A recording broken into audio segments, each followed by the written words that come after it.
Hey Squids!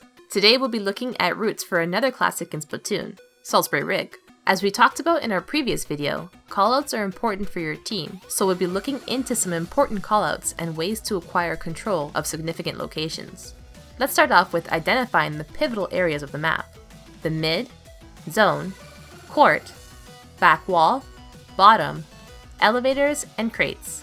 Mid is the area right before entering the splat zone and is usually the first area of contact with the opponent. The significance of this area is the control for one of the key entry points into zone, the others being through the back wall and snipe. If control of mid is attained, you limit the opposing team's options for re-entry. Zone and court contain both the splat zone and tower, and it should be one of the objectives to control from the start. The map's bottom area opens up some options to control mid with some quick flanks. From bottom, there are two ways to get to mid, through elevators and through bottom pipes.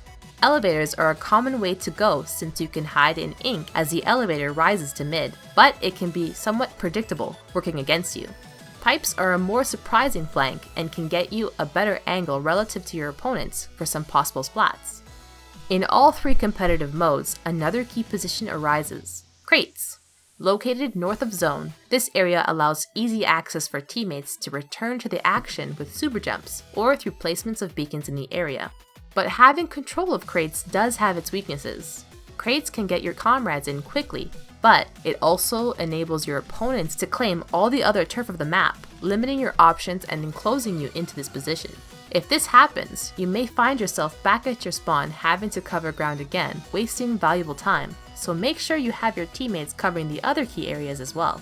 Here are some times from the start of spawn to key locations just mentioned.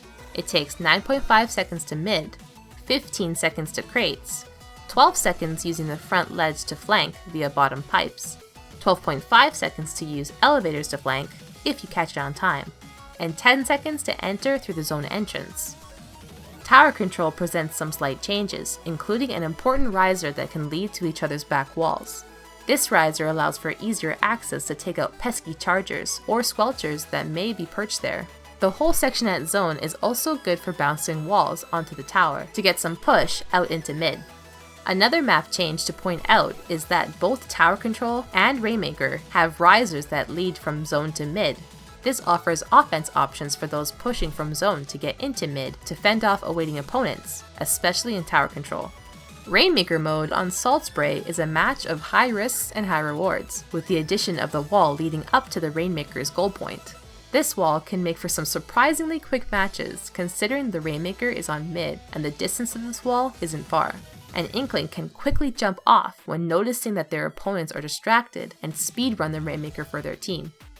Another strategy is the ability to camp the Rainmaker at crates, specifically on the crane. So if you have the lead, you can camp the opponents and defend all entryways to time them out as they lose firefights.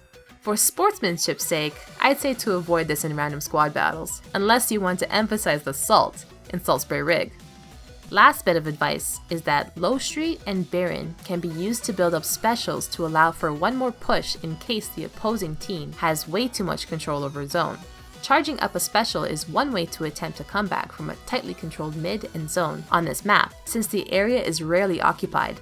Alright Squids, that's all we have for SaltSpray Rig. Hope this helped some of you, and let us know your strategies and creative routes for this map.